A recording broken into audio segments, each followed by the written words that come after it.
Once something gets up, and all of a sudden, look in the plan years ago, they said some big oil field was coming in. All the upgrader and Cowley, Each one, Power. new vehicle is. Everything, Doesn't buying match. and selling, prices, and then all of when they got slowly sent two guys here to cut the grass and everyone got excited.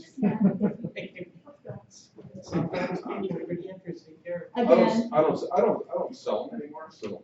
it a sudden, doesn't you're matter. missing out. All right, I'll call the meeting to order That's what it is. and And thank God anyone who did the best. start by acknowledging we're on the homeland of the many diverse First Nations and Métis people who have walked this land since time immemorial. We are grateful to work, live, and learn on the traditional territory of Treaty 8. And so next to adopt the agenda, we've a couple of additions that were left on everybody's desk. Number one would be 8.4. Or 8.8, sorry, evacuee use of the campground under new business. And that's 8.8, evacuee use of the campground. And under 14, correspondence, we have a request from CRC. So we have those two additions. Is there anything else? I don't see anything in motion to adopt with those two additions. I move as amended. All right. All in favor? Okay, perfect. And then we'll move on, and I don't see Diana Oliver in as a speaker delegation. All right, we'll move then to public delegations. And so, yeah, come on up there. Already? Yep. And I'll get you just to turn on your mic and introduce yourself, and we'll turn it over to you. You got 5 minutes. 5 minutes. All right. And just let me compliment your attire, Eric. I love I thought it was only fitting to bring us square on today. it. So anyway, most of you know me, my name is Errol Shuchuk, library, and I'm here for the land development. And I must have got my proposal. I tried last year, and the CAO just kind of put it off, didn't really care, and quit the week after, and didn't really bring anything to you. And I brought it back, and your land in question, I talked to the CAO, the value on there is kind of like out of touch with reality. It's fourplex or R4, I think the CAO and I have talked, but there was a soil test were done quite a few years ago. Couldn't put a big building on there, and the ground would not sustain it, so we're stuck to smaller projects, houses, but putting in a house with an attached garage in there, you're gonna have to ask 450, 500,000, it's just not feasible. The location, it's not a brand new subdivision. You gotta conform to the neighborhood, there's much older homes around there. And what I offered to you, which you know about, you're gonna discuss, I even said I was gonna pay the surveying to do that, peg it all out, titles and everything, 8-10K, gotta dig water and sewer in there, gotta go into the street, under 20K, but you do get some back from the town, 5,000, I don't know if it's still there, or 6 or whatever. So I'm putting in like $40,000 even before I even start to build into there. And my first intention was to put a duplex on the west side along the back alley. And the other lot was either a small home, actually, or another duplex. You get a fourplex in there, but it's not gonna be a giant fourplex, it's just gonna be an affordable, cheap looking duplex, not something special that it's gonna be 2-story and it cost tens or hundreds of thousands of dollars, it's just not feasible. I even thought of putting in 2 small homes in And,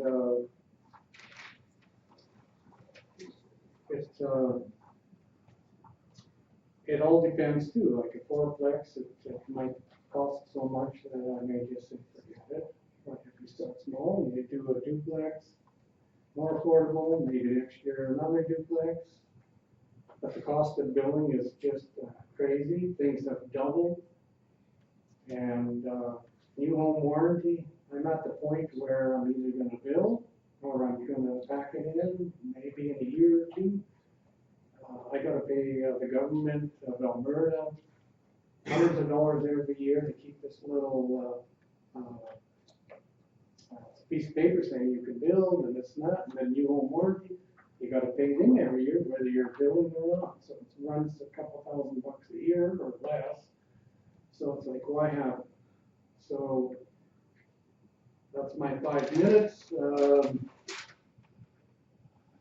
And it's kind of funny because today I got a call from the county and they want to meet with me and a few others about doing more development, more building in the county. And I have 5 acreages, 3.5 miles west of town.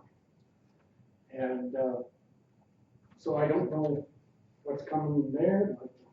I told them, sure, let me know when you want me there and let me know what time and I'll be there. And come see what they want, what they're offering.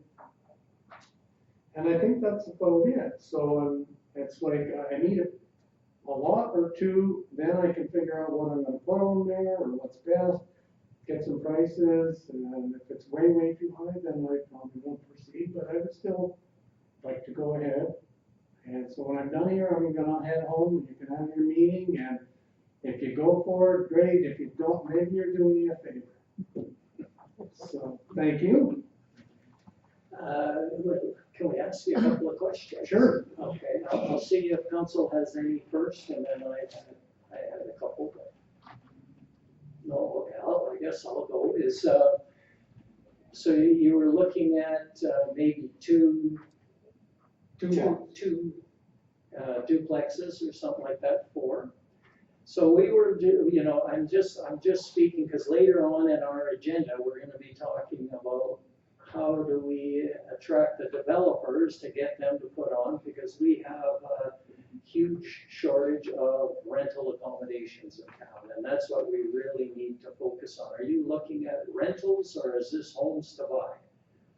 No, my first thought was a duplex, along the back alley there to rent and maybe once I get it up, sell the building, build next door. And I talked to the CAO, I'm sorry, I can't remember your name. So it's like, or a fourplex, I mentioned, and it's like, fourplex, right away, it gets to be expensive, hundreds of thousands of dollars to build. So start small, build duplex, maybe build duplex on the next lot. There is a back alley there, so you can access front and back, and it's not something you're having to go out and borrow tons and tons of money.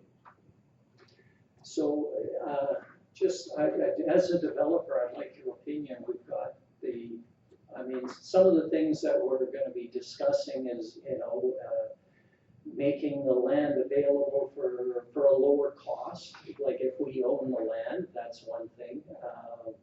And if we did that, to be fair to anybody that would be interested, we were thinking that we might have to put it out for an auction for a period of time and then, take so that if there was multiple developers that were interested in the town land, they could get it. Or they could bid on it, what they felt it was worth and go from there. How do you think about that idea? Well, I'll tell you, last year I tried to buy a lot behind Marigold. And I come to see the CAO and and that was town property. And they sold that for less than what I'm offering you. And I don't have to go and survey that out. And I don't know what happened, but it was sold. And he kind of told me there was a caveat on this piece of property, and they have to take it off before they could sell it. That didn't go to public auction whatsoever. Don Hackberry just sold it to them. That lot's still empty. It's second year already. Yeah, so that was one of the things that we did, like when we sell in the future, is to make sure everybody has a chance, but also, you know, just the idea of saying, okay, if we sell it at the auction, we would want to put a caveat that whoever built had to build within 3 years or some time frame, so that it's not just there and sitting on it. What are your thoughts on a time frame to say build by X amount of period, and if not, come back? Because if we're selling it for a lower rate and not the going rate, then, you know, we do want to have properties built, and especially rentals. Well, that's a good thing you brought that up, because when I came to see this, you always said, okay, well, you know, we sell it to you, we're gonna put a caveat on there, and you gotta build within 1 year or 2 years, and I said, no problem, I have a permit for you. I'll pull the permit as soon as you sell it, and when they sold that one, there was no, I came back to them and I said, sold, well, yeah, it's gone, and did you give them the same scenario as you gave me, that you have to have built within a year there? No, just sold it as is, like is, no nothing on it, and, I just asked that, you treat me the same as you did them. That's what I'm asking. And I'm not gonna tell you I'm gonna take this land and not go build on it. You got somebody that's gonna take it and build. I've built for years and I do what I say I'm gonna do. It's your choice. If I don't, well, you know, I might go and get these 2 lots. I don't wanna do one because it costs too much to do the surveying and everything. Should do 2. And there's room for a 3rd lot there, but you never know what, I might go and build that duplex and I might get hurt, or I might have a heart attack and I can't go and build on that other lot. But I do what I say, and I will build, and I have before. So, and I'm not gonna stick around. Downtown. Yeah, and I'm not gonna stick around and wait and fight. It's, like I said, it's your choice. It's, if it's yes, great. If it's no, well, maybe you're doing me a favor. All right, anything else? Those are just some, because we are gonna be talking about coming up, so your timing is perfect. Just in what incentives and how we'll handle that land and stuff like that, so that's, the timing is good. All right, thank you. Thank you very much. Oh, Councilman. Donna? I've missed a couple of meetings, but, can you tell me where you're thinking of building, like which lot? Oh, well, it'd be, it's one big one. I gotta subdivide it, I gotta survey it out, get face pounded in. It's, you wanna know what the area is? Yes, Oh, Nazarene Church, kind of kitty corner, that's where CRC had their trailer. okay, That property's been empty for what, 50 years? I've been here and it had CRC on there for a few years. I mean, it's not like a new subdivision. I think you'd be lucky to get something built in there and in that area. But it's your call. I thank you for your time. thank I'll you. wait to hear Thanks, from sir. somebody tomorrow. Any other questions?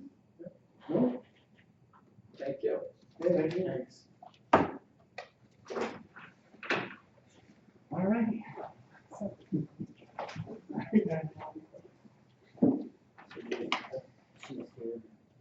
Yeah, we'll finish with the public delegations, and Diana will get to you right after. I have another meeting on Saturday. Oh, do you? Okay, we'll do one more and then we'll go back to you. Because we did start with you, but you weren't here, so we moved on.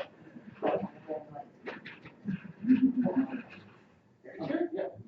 Well, leave it here. It should be short. Oh, so, yeah, it'll be short. Hi, my name is Angel Smith. I'm here on behalf of A&H Dependable Towing. A&H Dependable Towing is not based out of High Prairie, Alberta. It is based in the Big Lake County. We started the company in 2018. We have faithfully paid our town license because we were told that every company has to have one. Upon further investigation and questioning this, because we are not based in the community, we don't sit in town looking for tows, we don't advertise in town, we don't do anything other than pick up vehicles and drop off vehicles.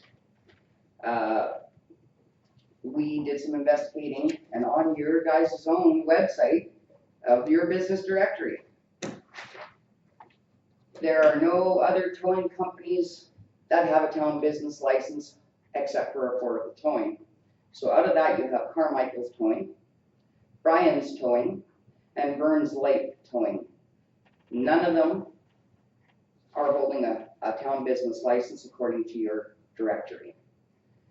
And when I got a phone call, told that if we don't renew our license, we're gonna be looking at a $250 fine. I've got letters as well stating the same thing. Our concern is we have no issue paying the license as long as everybody's paying for the license. And then when I brought up why don't certain companies, I couldn't get an answer. There's tons of tow companies that pick up and drop off. That's all they do in High Prairie, which is what we do. That don't care, they're not from High Prairie, but they don't carry business town licenses to do their jobs either. So our thing is, we'd like to know why, being we're in the county, have to hold a license when none of the others that are non-residents or residents carry the same license. It sounds like a fair question. I mean, I don't know if we have an answer today, but I don't know the answer to that. So, because I have actually contacted out-of-town towing companies that we work very closely with, and none of them have a town business license. Well, Curry is out of Grand Prairie. Curry, Picks up on a regular basis and drops off, and they don't have a business license. Mac out of Valley, same thing. We go to other communities, we phoned other town offices and asked them if we were required to have a business license to pick up vehicles or drop off vehicles in their communities, and we were told, no, they don't require it. So our question is, why are we being pushed to do it for High Prairie? I think this is a good discussion that I'll put in front of council for the June 24th meeting. Okay.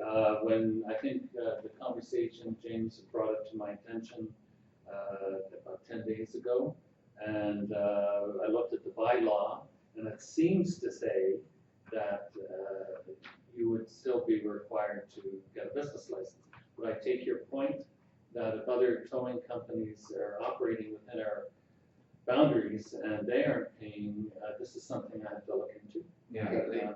So I think it's a fair point to bring up, and I'll bring it to council for their discussion and decision on the 24th. Okay, thank you for your time. Thank you. You have to bring it forward for us. No problem. All right, we'll backtrack and go to our scheduled delegation. Diana? I apologize for being late. I think I know everyone except I'm David. David. Nice to meet you. I'm not, So perhaps we'll get you just, because we record these meetings, we usually get you to number one, turn on your mic, just hit the button so it turns red around here. Yeah. And so you got it on, and then just start with announcing your name, and then we'll turn it over to you. Diana Oliver. I was a resident of High Prairie for basically my whole life, and I now live in the rural. And this all started when I was very pleased to see Mr. Suchuk talking about development. I came to town a couple weeks ago to drive around and see what potential there might be. Because I've always been interested in seniors condo development. And as you know, I worked on that a bit, but no one else was ready at that time. But I think High Prairie has great potential for development, but we need to do some homework. When I drove around the town, I cannot tell you how disappointed and discouraged I was and saddened. Buildings are in disrepair. Houses with broken windows, boards on them, broken trees lying in the yards. It's disgusting, actually. And why are people permitted to retain these homes if they have no interest in maintaining them? They should be forced at time limit to clean them up and make them livable. Housing is a shortage everywhere, including here. And we have all these homes sitting, some homes with tarps on the roofs, and I thought last week's paper I read that you were disappointed, Mayor, yourself, to look out at perhaps see a CCAN at the Northern Lakes College. And I thought, wow, that might be better to look at than tarps on a roof, boards on the windows, a messy yard, grass not cut, totally unkept. And if you drive through our town coming in, it's disgusting. That big building, the Shibuya building, it's time that came down. And I think, I got fueled the other day at Shell, and I'm sure somebody's living in there at the back. And you're probably not even aware of these buildings and people are living. Some houses, it looks like they're operating businesses out of them, maybe garages, repairing vehicles, etc. This is not invitational to anyone wanting to come to our community. Many people, a lot of company from out of town, former residents, they come, they're saying, what has happened to High Prairie? We've gone totally downhill. And you have an opportunity. Elections are coming in October. You have an opportunity to improve this image. And we need to do it quickly. If you're interested in development, right now, I know myself, I'm going to have to move from the farm in a year or 2 or 3. And I don't want to look at High Prairie right now after what I saw.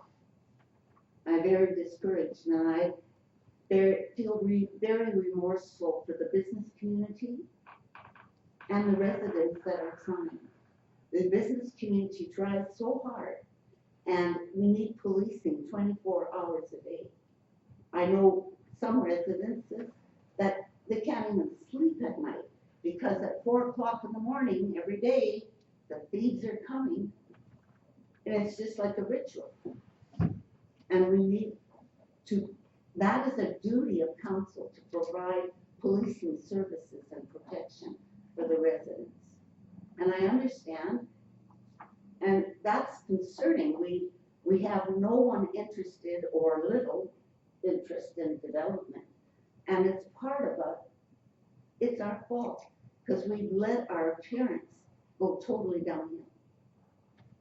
We're not appealing to the public. Look at our main drag going to town.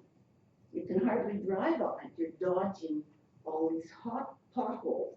And I hope there is some effort being made to encourage the provincial government to improve that. And I think it's your responsibility as a council to set property standards. And I think you should move quickly to get that in place because we're losing every day. Not many years ago, we were vibrant and a progressive community. And you can ask any MLA in the province and they will tell you, your community will survive and be healthy and strong, and it has to come from within. And it's the leadership of the council that can lead the community to that wisdom. And so I encourage you, please, to do that. I made myself some notes because I was pressured to be here quickly. And I'd like to see these neglected buildings either removed, cleaned up. The owners should look at either, if they can't afford to clean them, work with them to see if they can sell them to people that would fix them up. You were talking earlier about rental. I'm sure you would have quite a few rentals if you got some boards off the windows and houses fixed up, because there are people interested in purchasing and repairing and making them totally livable. And that's an opportunity we're missing as well. I understand we may have a shortage of volunteer firemen very shortly, and now I see David's here. And that's concerning too, because what if we have no volunteers to fight fire for our community? We don't have insurance on the building. So another reason you wouldn't want to move into the community, you couldn't get insurance for protection. So those things we have to work hard to try and prevent. You have many volunteer groups working endlessly to try to improve our health services, etc. in the community. We have no place for professionals, no housing. So I'm happy to see Mr. Suchik is interested, because maybe one will lead to two and two will lead to three. I don't know. The other thing that bothers me, I see our town crew working, doing contract work that paving companies should be doing, others. And to me, if they're having to do that type of work for the community, the day-to-days are being neglected, and maybe that's part of the reason we appear as we do. Because there just isn't enough manpower and hours to do all that, and not necessarily probably are saving money doing that, I wouldn't think, because the town doesn't have all the equipment you normally have. If you're a paver or a contractor to do construction type work. The other thing that concerns me is the number of administrators you find, Drew. That's very concerning. Administrators are hired because they can assist. They study municipal government, they're wise, and they understand direction, and they want to provide you with guidance and leadership in the wrong direction. Don't be afraid to listen to them. How much money have we paid out to administrators because we're always replacing? That's disappointing, because we haven't given them a chance to get to know the community and to work with you. And I know there's infighting, and I ask, please stop, because it's not about turf and control. It makes me sad.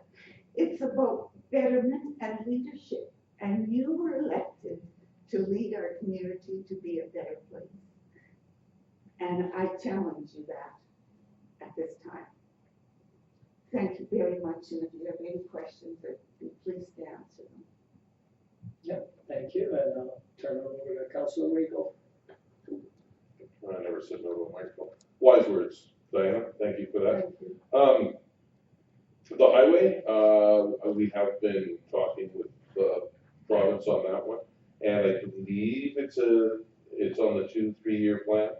And like we remind them of it regularly, invite them to drive through and get some. They're not even potholes anymore; they're craters, right? Like, Yeah. It's sad how bad some of them are. I don't know the process. I mean, like you mentioned the Shibuya building there, the Uncle Mickey's. You're right. It's an old tire shop. It's got a couple of coats of paint on it. Just bad. Hasn't had anything in it for 15 years or more. I don't know who owns it anymore. Nick and Judy are both gone now, right? If there's somebody living in there, that's certainly a concern.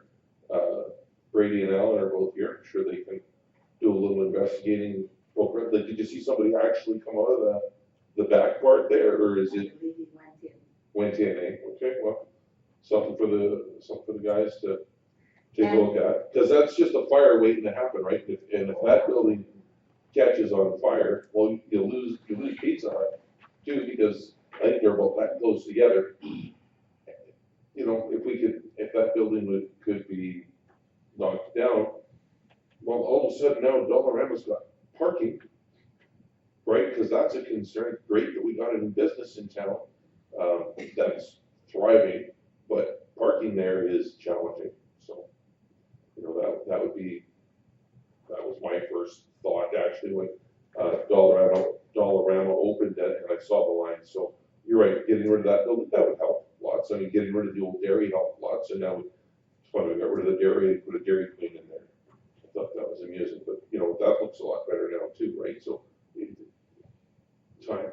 And the build, like the houses and stuff, well, yeah, I mean, start encouraging that. And I know Alan and Brady have both been, going around, and there have been encouragements given, and, you know, more is needed. You know, you've sat behind this desk, you know that it's not just a drop of a hat and you can do whatever you want. There are processes to follow, and I know the guys are doing that, and getting things moving. And I'd love to see apartment buildings in town. I'd like to know who bought the old hospitals. I wish they put something there, because It's sad sitting empty. You wonder who could afford the investment without construction. yeah, like who pays that much money and doesn't do anything? I guess the bottom line, James, and I agree with what you say, is you have a good administration, I'm sure. Work with David. Administrators study municipal government. They understand, and they can guide you and give you direction in the things that we need to do. Fixing up these old houses and getting them maybe out of the hands they're in into somebody that will repair them and make them livable and improve the housing situation in the community. The more we can improve, the more opportunity we have for development, and a new business probably would hesitate to come right now, but if we can improve locations and sites. The other day I saw the fascia on a building hanging open, and pigeons were flying in and out of the roof, and I thought, this reminds me of Mexico, what I saw in High Prairie. And it's very sad and disappointing, because I realize we went through COVID and everything else, but that's behind us. Let's go forward. And I know you have the ability to make that happen. So I leave it with you. And I look forward to see the change. And if I can help in any tiny way, I'm not capable of too much, but I would sure try. You're 30 years old now. Yeah, I would. Thank you so much. Thank you for Thank coming you. in. Yep, you can turn it off. Thank you.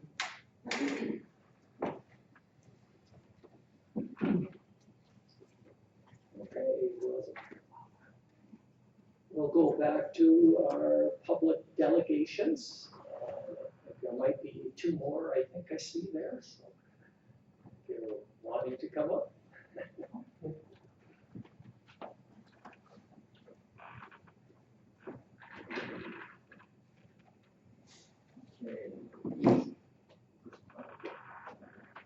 Okay, good evening. My name is Sheldon Bossert, and I'm a resident of High Prairie. Been here for a couple of years, and I think you all know who I am. I've become somewhat of a pen pal, and I think what I find most concerning so far about the pen pal relationship is that it's a one-way relationship. I have expressed myself on a couple of matters in what I think are very concise and polite terms. I haven't been disrespectful. And I find it extremely odd. I've done a lot of traveling. I've visited many different communities. I've talked to many different councils. This is the first one I've ever run into where nobody speaks up and says anything. And you've all been elected as individuals. I'm sure 4 years ago you ran on an individual template or mandate, and you were elected as an individual. Yet when, at least for me, when I send an email out, so I've received some responses from the mayor, which I'm appreciative of. I've received some responses from the CAO, and we've had many conversations. I have not really heard from anybody else, and I'm not sure why, and I don't know what your policy is or how you determine who responds or if you respond. So, but that's just an observation. So what I want to come in here to talk to you about tonight is two things. So the derelict vehicles I've come in and talked to you about, and so I do have to give bylaw a pat on the back. I have sent in several pictures in the last few months of vehicles that have grass growing through the floorboards. They're sunk 8-10 inches into the ground, and on my nightly walks I'm starting to see some of those disappear. What I'm not seeing disappear is the 3-foot grass that, as the lady, I just want to high five her here one time, she's noticing the same things I'm going to talk to you about. There's a lot of really unsightly neighborhoods in town right now. We have not had rain of any sort, really, and the grass is 3 feet high. So we're supposed to get a pretty good dump of rain this weekend, and with a little bit of sunshine, what do you think that's going to start to look like? Now, in talking with the CAO, and I have an email from May 30th, in which a conversation was had with bylaw. It was said that residents are the ones that are responsible for boulevards and back alleys. And the question that I posed back to them that I still have no answer on is, do the residents know this? Do they know that they are responsible for that? And if you randomly selected 100 people in the community. Can I just stop you for a second? She's maybe reconnect. Is she trying to get in again? Microphone? Sorry, she wants to hear what you have to say. Oh, okay. Want to try to get her on? Yeah.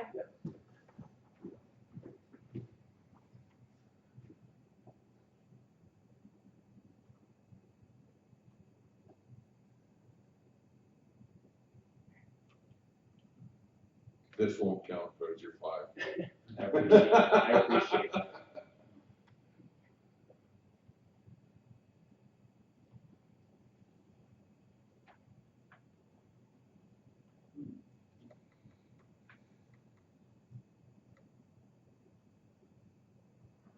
Technology is wonderful when it When works. it works.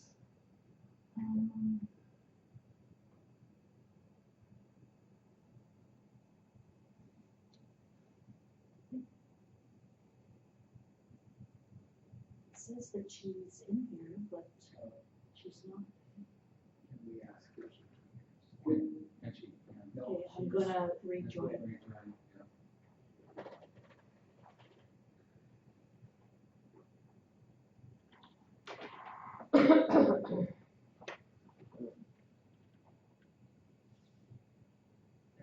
Yeah, I could see something was there, but I couldn't read it very well on one of them, but I thought maybe she'd stepped out. Oh, there it is.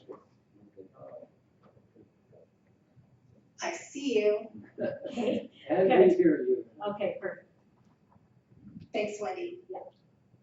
I don't know where I got lost, but I start over. You were talking, yeah. You're just talking about Rain. rain, well, how many people know the I responsibility? don't hear you for some reason. I see Panasik, Brian speaking, but I don't hear him. Okay, now can you hear us? Can you hear us now? Still don't hear. Oh, Is it the volume up? Do you hear me? Yes. yes. Okay, I see you nodding, but I don't hear you. When I haven't touched anything or done anything. Okay, I'm gonna try disconnecting you one more time.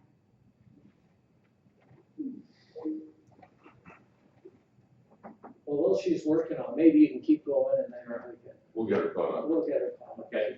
So, yeah, so I mean, obviously my concerns are, it's 3 feet tall now. If after this week with some sunshine, it's gonna be 4 or 5 feet tall Thank you. and heading out. So, yeah, I honestly, I don't think if you randomly polled 100 residents in this town, I'd like you to just think for, how many of you think more than 50 of them think they're responsible for, because I know a lot of people in town, I don't think they would knowingly just leave that to be 4 feet long and to leave the garbage out there that's out, maybe they don't know who's responsible. But I was also told there is the opportunity to progressively fine on this.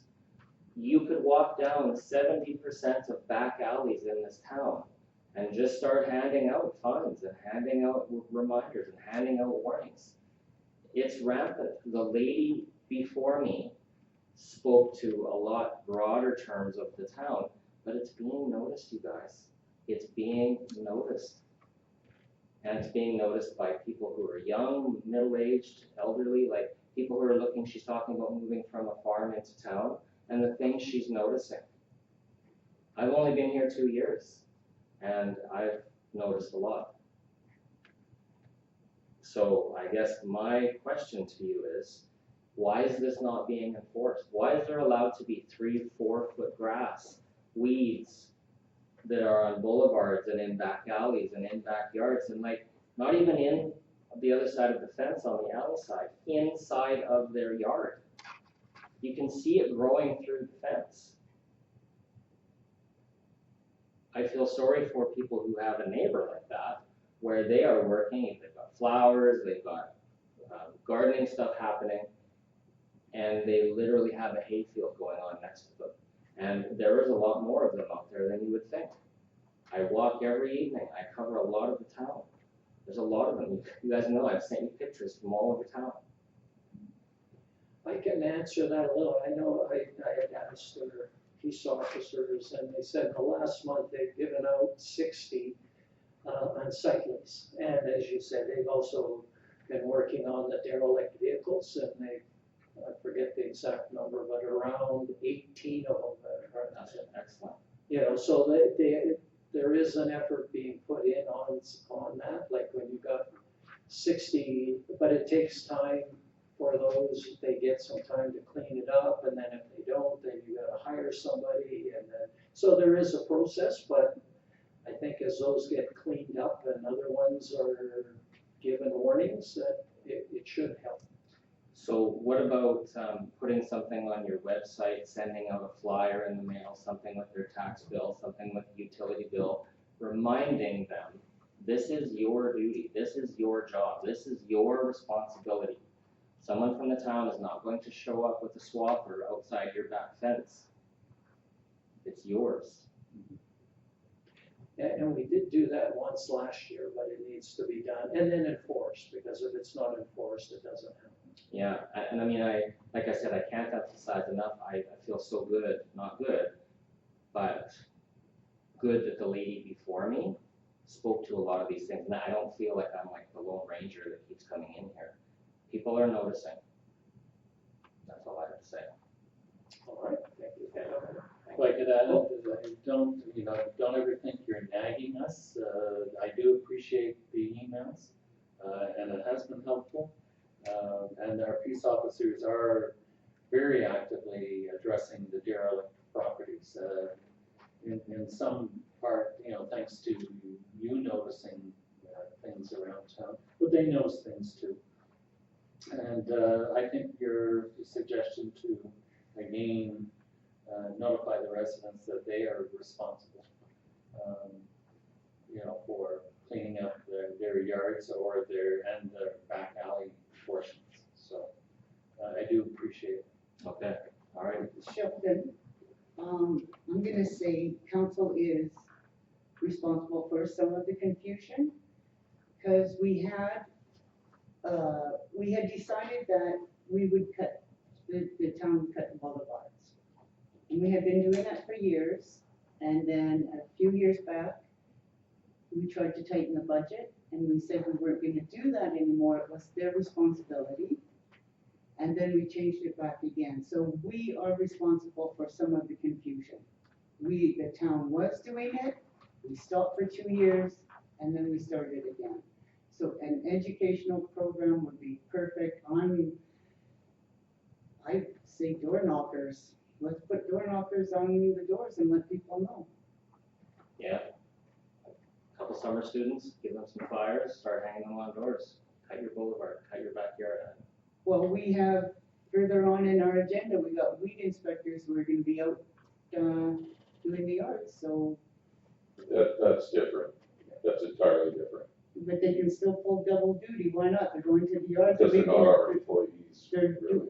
yes, they are, we're paying for them. They're putting door knockers on weeds in their yards. That's Okay, not but just, I'm just gonna sort of put an end to this because we do have to move on and we've got other people waiting to do their discussions and your point has been well heard and we appreciate that, so.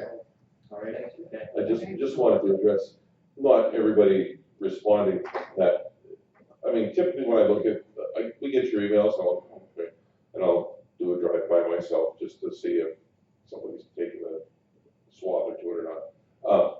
But if the mayor or the CAO has already responded to you, I don't, in my mind, it doesn't add anything to the conversation to have an 8-mile long email chain of, I know you're right, we'll jump on it. You know, if the mayor or the CEO says, good catch, you know, we'll get the guys out there to take a look and start the process, then any more response, in my mind, is just, it's redundant. So that would be a reason why. Okay, good. Thank you. Thank you. Thank you. Okay, there we go.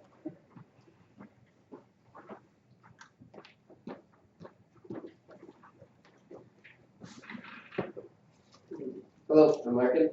I was just here to look for an update that came in last, it was June 2nd on the beach volleyball courts, and I was just seeing if there was a decision made. Good question. It's on our agenda tonight. We're gonna be talking about it. It's coming up later on. Okay, perfect, I'll stick around, sorry about that. But do we have any questions for him? I do. Well, you do? Okay, maybe we can, if we have a specific question. So, we were looking for clarity on who owns that land. Did you check? Is that town land or is that, school division land? It's town land. But that, there is a process as opposed to, I know there was a suggestion to donate the land back to the school, but that's a whole process through municipal affairs and getting rid of it. I think it's It better. actually, after I was talking to you on the phone, it might not be, as I emailed David, and that I found another property in GA. So we'll chat about that later on, but basically if it's not a problem, then either it could be built on town land or donated back and built on school land, but then it might have to be surveyed and all of those costs, but if the land's there, I don't think anybody has a problem with it, but just making sure we find a way to make it work. Sounds good. Yeah, would it matter to the school if it was owned by us and you guys put the money into it, or as long as you had an agreement to be able to use it? I don't know that. Yeah, I think it's gonna chat about, but I think the plan was, I was thinking it would be town's land, just for the sense then if there's community use, it would probably be easier if it's a town's land than the school's land when it comes to community use. And yeah, we want the court to the school, but also just for the community too, so. Yeah, some kind of an agreement and that would be working, yeah. Okay, perfect, we'll have an answer by the end of tonight. Okay. Our CAO will get in touch with you or the school somewhere to. let Sounds you know. good. Thank you.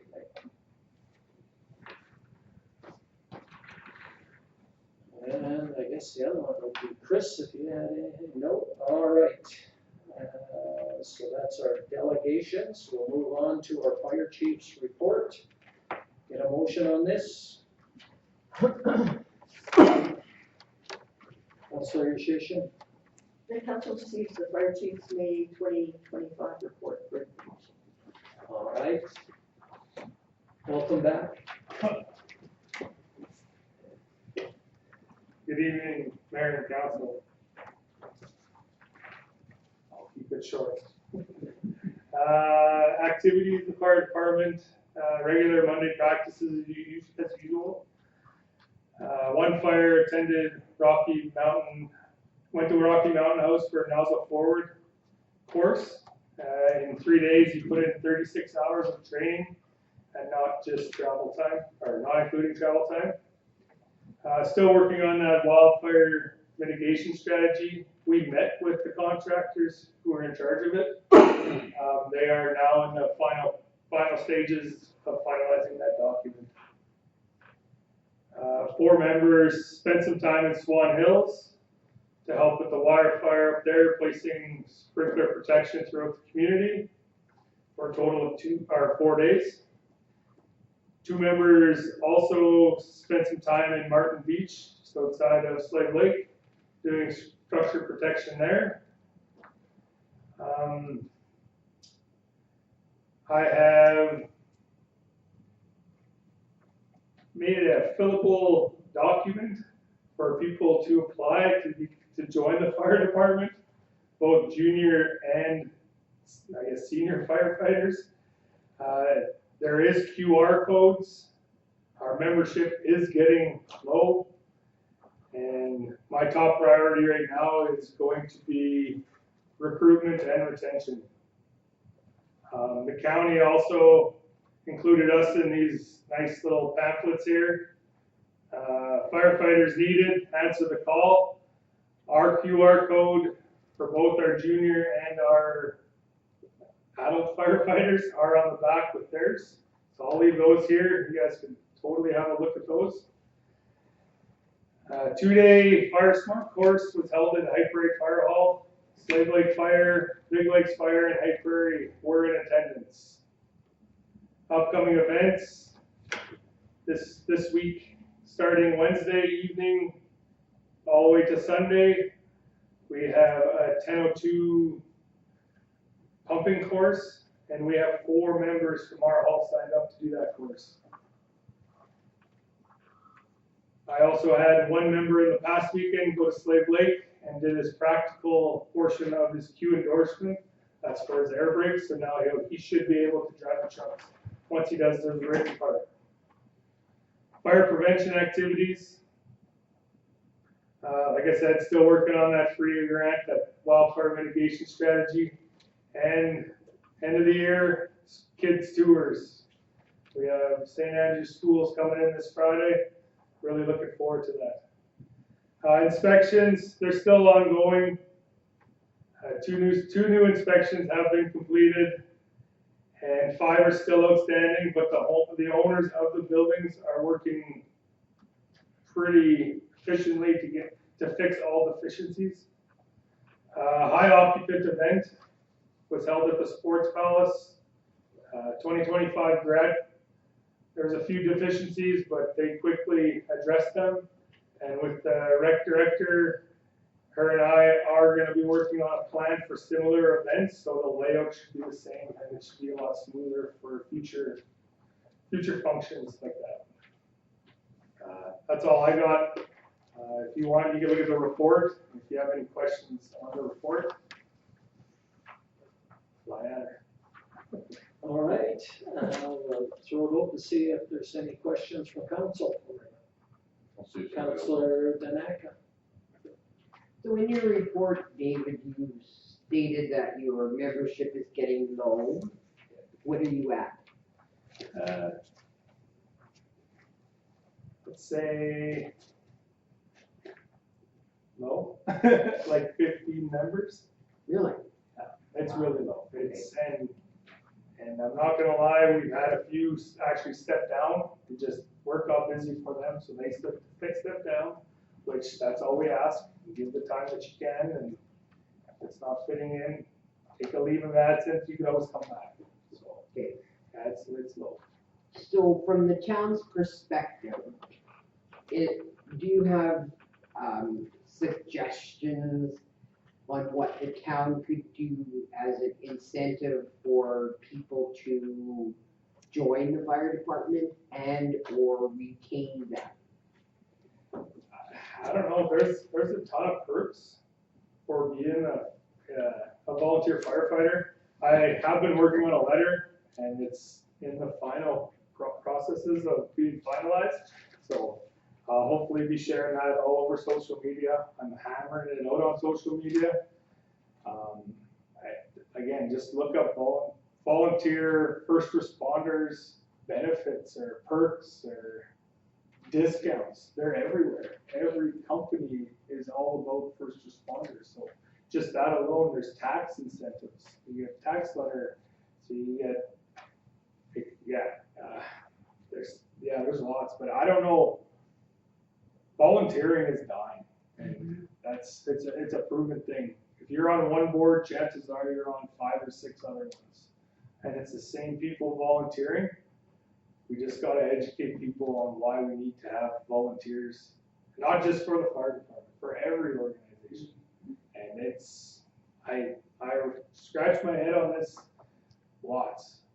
I don't know what the answer is, and I debate on going to schools to hopefully recruit the young guys, maybe some young teachers. I don't know what the answer is. I could work on a survey, maybe put it out there. I don't know what people are gonna want or why they don't wanna join. Maybe answer that question. Why don't you wanna join? Again, a lot of people say we have busy lives. We do have busy lives. Everyone has a busy life. I don't know. Okay, thanks. Sorry. Well, if you do come up with something, let us know. You know, if there's something that, from our perspective, council could do to help, let us know. Absolutely. So again, I spoke on the social media. I don't know if you've noticed, we have a High Prairie Facebook page, High Prairie Fire Department Facebook page. Trying to keep that flowing. If anything comes up, I'll put it on there. By all means, please share it and just try getting it out. Like, word of mouth spreads way faster than anything else. So. Councilor Shishin? I think you just asked, my question there is, you know, how can we help or what can we do with that? Do you think it's unique to here? Like when you're talking to other communities and. It's everywhere. Every department's in the same boat. Yeah.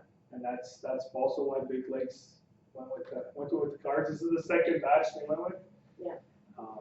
They have hammered them out within mailboxes with the many they put out. Probably, I would say little success. Yeah, it's difficult. I'm hoping a fillable application. Like you just literally fill it out, hit submit. It comes right to me. I'll contact you, and like that's the hardest part is hitting that submit button. So. It sounds like you have some good ideas on the go. Councilor Waco? Well, David, you're doing a hell of a job. You know, you're doing a lot. And I spent some time on the fire department myself. I know it's very rewarding, challenging, and that I do take the opportunity whenever, quite often on my weekly radio spot, I'll pimp up the fire departments because I know you need the help, and it is something I believe in. I do have a question. When Diana Olver was here earlier, she did mention the Uncle Nicky's building there. It's getting to be really, it is a derelict building. What are options as far as, is there anything that as fire chief and the inspector, that you can go in there and say, okay, something has to be done here? Or is that, you know, beyond the scope of what you can do as, because here's, if, as she said, if there's people actually living in there, that's a 3 a.m. call for you one day. You know it is. Absolutely, but I think that's what you addressed it with the peace officers. That's where that has to come in first. That's the first step. You can't, Because it's not open to public, so yeah. you can't really go in and do anything. Okay. But if that's the case, and again, I don't know, I'd have to look a little more into it, but it could be maybe in your bylaws somewhere that, you know, unused buildings maybe, I don't know, I'm just. Yeah. I had a question just around, it's great that, a comment first, great that we were able to send people to help in these other regions, you know, like Swan Hills and stuff like that. And I know we've mentioned that there's sort of new payment coming from the province if you're doing wildfire firefighting. Now, when you went to Swan Hills, was that covered under that wildland firefighting, or was that just joint use with Swan Hills and helping them with that? A little of both. So it's the members do get paid, but it doesn't come out of the honorarium that the town and all that pays. So it's the province and sort of as part of their wildland firefighting or? Yeah, so Slave Lake was in charge of it when we got called. So then they're in charge of signing off on our time tickets and stuff like that. They're not in charge of paying, that'll come through the province. Yeah, okay. Yeah, it's great that you got members that are able to do it for that long, because they get some great skills that they can bring back when you've actually got to use them in a live fire for that long, right? How many times do you set up sprinkler systems? It actually worked out well. At the start of May, we had a basic WUI course, which I spoke about it at on my previous fire report. That's exactly what they did when they went to it. So it's good to see they get to use the training we're putting out there. So. All right, anything else? Nothing? Thanks for coming in and your report. Okay. All right, we have a report or a motion to receive for information. All in favor? It's carried. Moving on then to our minutes, and we'll start with our April 22nd regular meeting of council. And a motion on that one. Yeah. Okay, council approved the minutes from the April 22nd, 2025 regular meeting of council as presented. All right, I can't remember what we wanted to adjust on this one for sure. Oh, the recorded vote, okay. That was the 17.3 we put in there, okay. Anything else? Seeing nothing, all in favor? Okay, it's carried. Let's move on to the April 23rd minutes, the special meeting regarding budget. That one.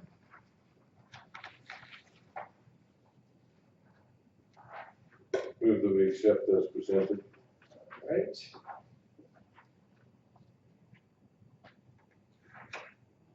And I can't remember why we didn't approve these ones. Does anybody remember off the top of their head? Oh, I know, it was the wording instead of, it was support of the bus service. There was different wording in it, yeah. All right, all in favor?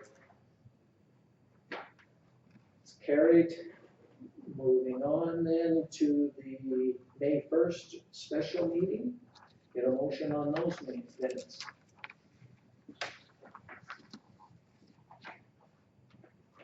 I'm not sure. I'll do it. Okay, Councilor Wakefield. We're moving to accept. Oh, yes, moving and accept as presented. All right. Any errors or omissions in those minutes? All in favor? Carried. Oh, opposed. I thought you had your hand up. Not on that one. Oh, sorry. Okay. And moving on then to our minutes from May 27th.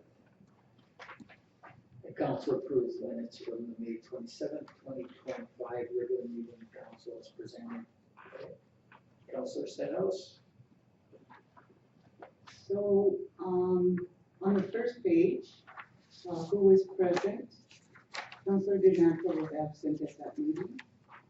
That should be recorded in the minutes. It does, It's safe that. it does say when it comes to my report that I'm absent, but I agree it should be, It should be consistent with yes. how we take our minutes. And also 2.1.1, it should state also that our auditor was presented via Zoom or distant, Teams, Zoom, whatever.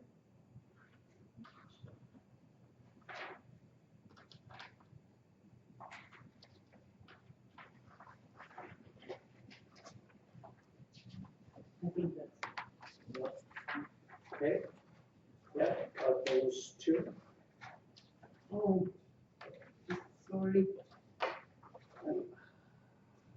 I hope I'm still on the 27th here. If you go to the very last page, page 23, where it says meeting was adjourned at 10:01, I would like it to say that the meeting was incomplete because we did not finish that meeting. Councillor Dunn was the only one able to present his report. It looks like it just ended there, but it was an incomplete meeting. We could put something of the rest of the agenda was, or the agenda was not complete. Right. Meeting adjourned. Okay. Yeah. Good catches.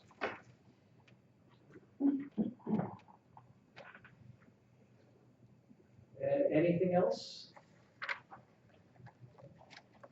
Councillor Dunn, would you amend your motion? Yeah, I move to accept the May 27th, 2025 minutes with the amendments from Councillor Steinhaus. All right. All in favor? Carried. Moving on then to business arising, 6.1, the electronic participation in the meeting minutes or in council meetings. Can I get a motion on this one? I'll move the council give second reading to bylaw 03-2025. All right, and I know one of the things we wanted changes was just to be an official declaration, and I see that is in blue in our RFB. I think, is there anything else, or was that basically, that was it? Anything else at this point? Oh, Councillor Martin. Yeah, no, I can, but I gotta look there sometimes. Go ahead. Is it good to speak? Okay. So having looked into this myself, I had the opportunity of going to both Best Buy and Walmart to look for headsets and so forth as recommended or I think mandated by this bylaw. So I would like, whoever made the motion, was it Councillor Dunn? I would like it to be amended to say that council approved. These aren't inexpensive items. These run $250 to $400. So at the very least, given that this is the will of council, I request that council approve that amount with receipt provided for anywhere from that $250 lower end to $300. It's a municipal asset, it's actually a municipality, but and I also think that this needs to take effect after those two items are addressed.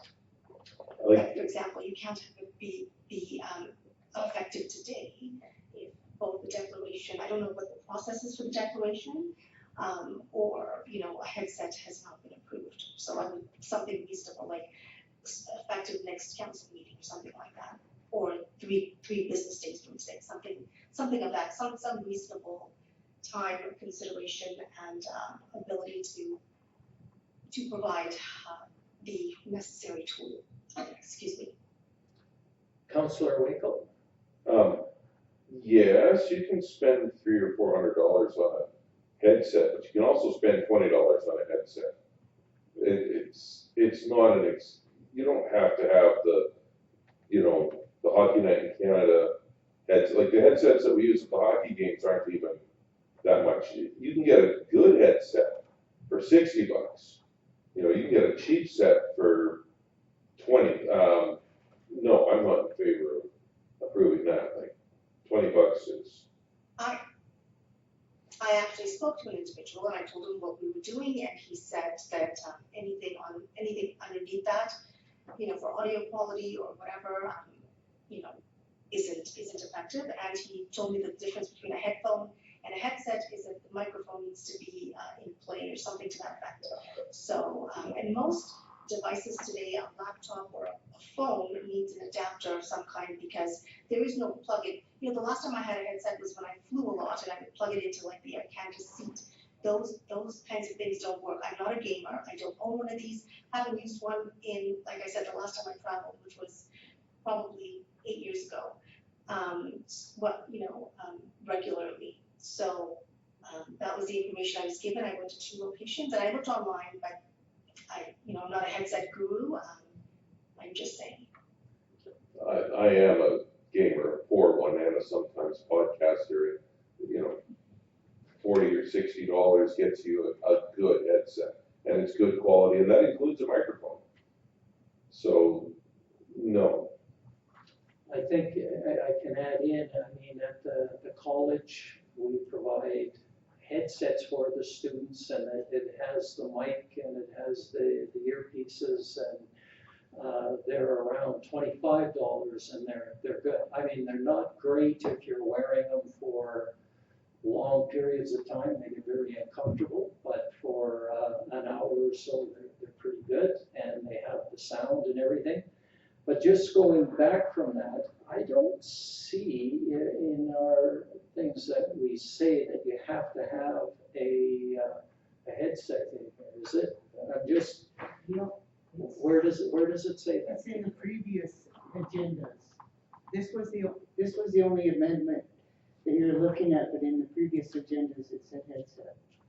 But this is the part of the agenda that talks about joining in. So this would be the part. I think though, when you look at the declaration, but when you look at the declaration and it's in the declaration. Yeah, it's in, so at the point 3, we'll take all necessary precautions to ensure that the closed session cannot be viewed or heard by any person other than the member. So that would be a state that we do need headsets. Well, only if you're in an area where you're not alone and there's possibilities of somebody listening in, right? If you're at home by yourself, if I'm at somewhere else, that would be all right. But I think like if you're in a hotel room and stuff, it's safer to have a headset so that people aren't hearing the full conversation. Yeah, they're just hearing one side of it. But I agree. So sorry, John, go ahead. No, sorry, go ahead. Yeah, go ahead, Councilor Martins.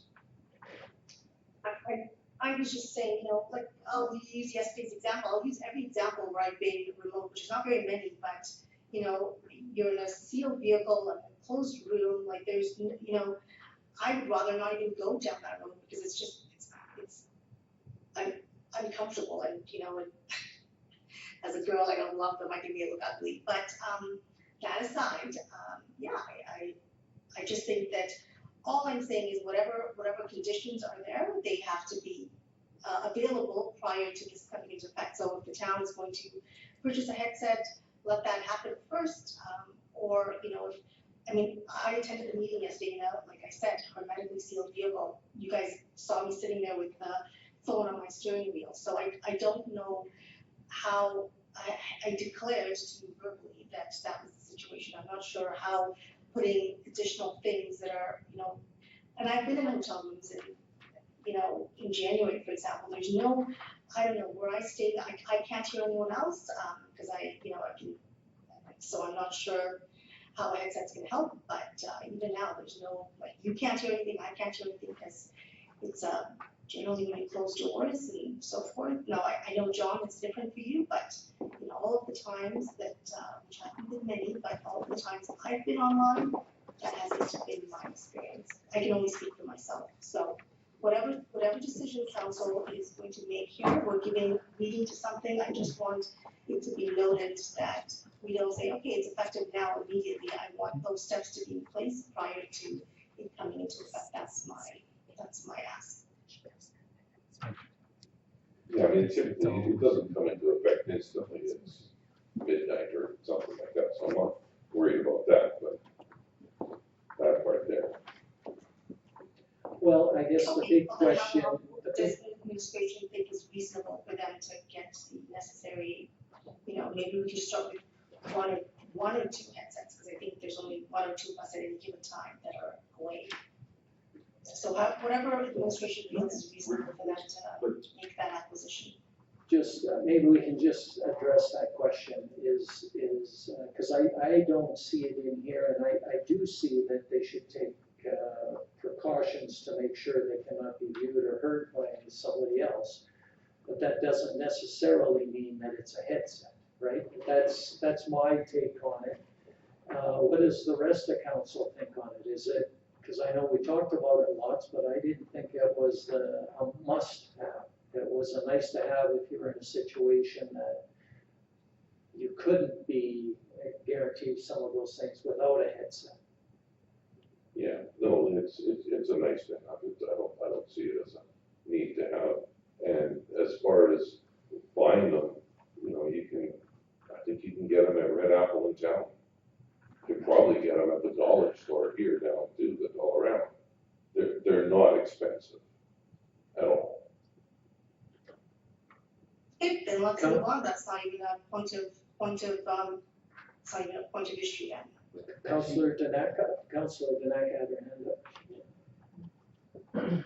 Well, in the bylaw, before this was all done, in section 11.4, a closed session before we have decided what we agreed on, a closed session will exclude a council from remoting electronically whether or not they keep the video on and use a headset, or a closed session will include a council remoting in if they use a headset. Exactly, what I said. So, but the thing is that, But it's been changed, right? We had the discussion. okay, And the amendments are what's in here now. Right, so that's why it's, Okay. that's what we're sort of looking at. We looked at that in the previous meeting, had the discussion. These were the amendments that came out of it. And so it doesn't specify headset in the new version. okay. But the thing that is that this is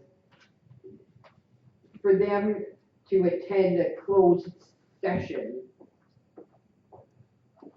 that is this much of a meeting, unless we have a specific meeting about something that's a complete closed session. Because if they're remoting in, they're part of the regular meeting, and then when we go into closed session, they either have to find a secure location or use a headset if they choose. That's their choice from what I'm gathering, right? Okay. So I'm not sure what the issue is that we're hung up on. Sasha says we should supply the headset. Is that what I'm getting at? I mean, if you're gonna be at a closed session and you know you're gonna be at a closed session, I bought these at Red Apple. Because I know I needed them. So if you know you're needing them, I mean, you can go anywhere and buy a headset. Yeah. Having the town supply them, I don't necessarily think is something that needs to be done. If you know you're gonna be remoting in and you aren't in a secure location, because you're either somewhere where it's noisy or in a hotel or you don't want to sit in your car like Sasha did last night, grab a headset. Just grab a headset. Okay, So, but, Councilor Tanaka, I agree, I think that we're ready to move on. It was my understanding that it was mandatory, but I've been informed that it is not, so we're good to go. I've always, 100% of the times, a handful of times I've been remote, I've always, for the entire meeting, closed session, open session, have been in a secure space, only because for me, that's a better thing. It's no distraction, I can focus. So for me, it's not an issue. I thought they were mandated. If they're not, and I can declare, and you can visually see, there's no humans around, then I'm good. I'm good to move on. There is no issue. Okay, so we have a motion for second reading from Councillor Wakel. Any other comments on this? All in favor? Okay, opposed? All right. We don't need unanimous. No, we don't need unanimous consent for third reading. So maybe we can start, somebody want to make the third reading of the bylaw? I'll make the motion that we give, that we give third reading to bylaw 03/2025. I'd like a recorded vote, please. I'm curious, we saw two that did not agree. Perhaps I'd like to hear why you're not agreeing with the amendments and this. I've been against this since it's been brought in. I think it's unnecessary. No other municipality has it. Everyone tries their best to be in a secure location. I voted against this ever since it was proposed. Councilor Daneka? Well, I mean, my issue stems from going way back, when we've had closed sessions and stuff is somehow, some way, it ends up out there. By whatever, however means, whatever reason, it ends up out there. So for me, if you're coming in remotely, I find that less secure than if you're here. I mean, it's gonna get out, but I'm not in favor of having somebody who is not present here to be part of a closed session. That's just my opinion. Okay. Anybody else on this motion? No. I think I'll weigh Okay, in. I'm sorry, go ahead. no, go ahead, Councilor Martins, and then we'll go to Councilor Dunn after. So, my thing is, and I said this when it was first brought up, for me, it was the cart before the horse. This is an example of sort of not only red tape, but that additional kind of ability to not be a voice or representative around the table. To Councillor Janaka's point, I hear you, Councillor Janaka, but all of the matters that were brought up in the past, we're not about remoting in. I mean, those things where all 7 of us were present in council. So I don't see that one is the causation of the other, unless you can tell me otherwise. So for me, it's more about we're spending time on these kinds of things that are completely red tape in my mind for no reason at all. And this was, I will repeat myself, it was the first time that I spoke on this matter.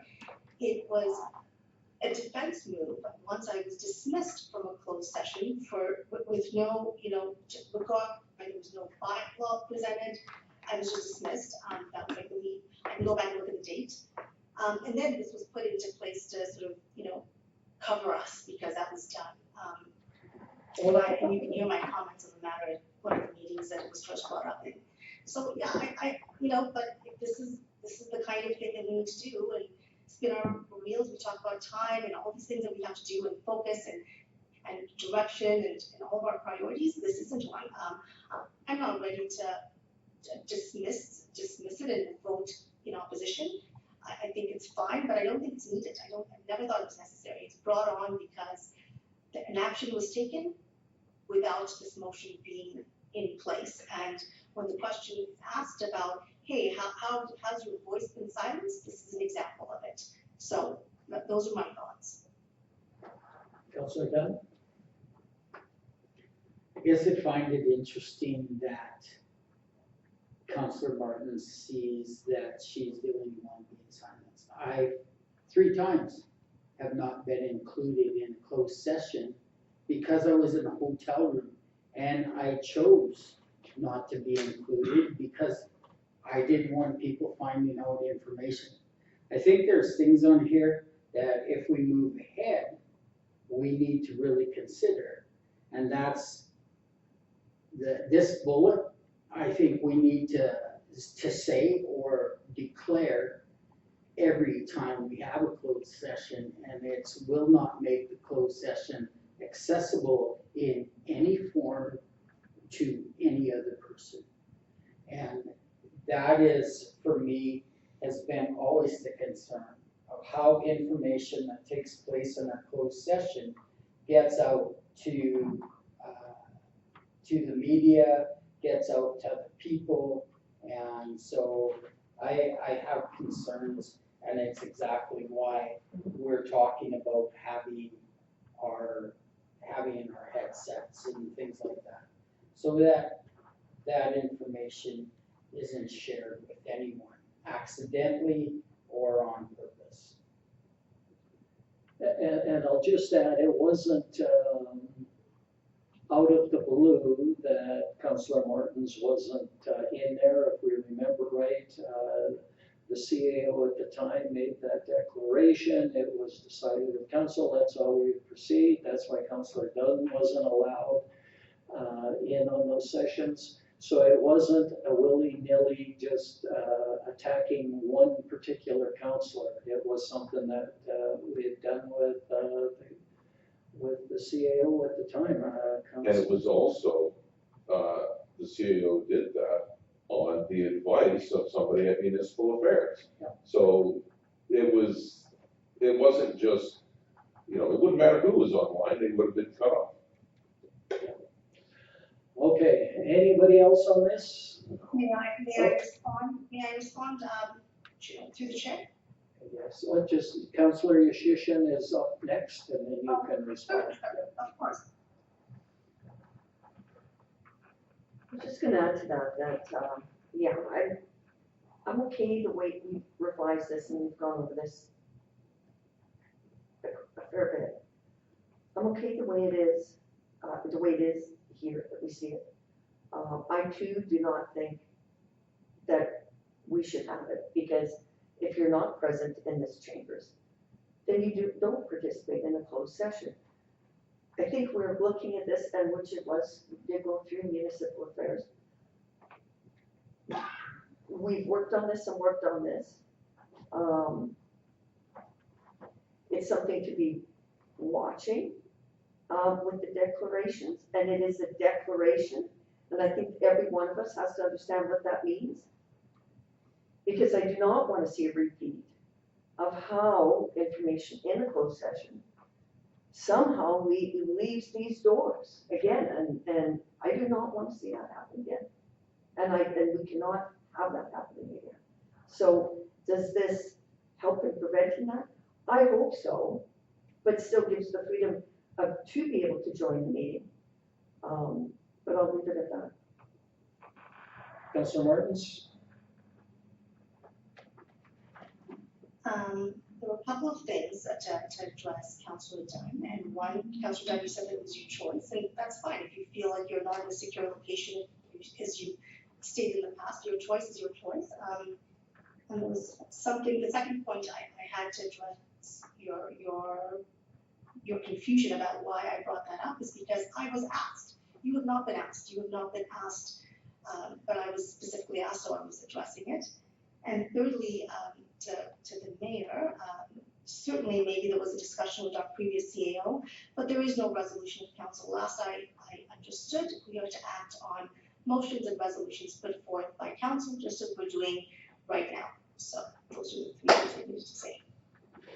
There was no resolution for or no resolution against, but there was a discussion that it wasn't going to happen. So anyway, we're spending again more time on this, and we've got a motion to give it third reading.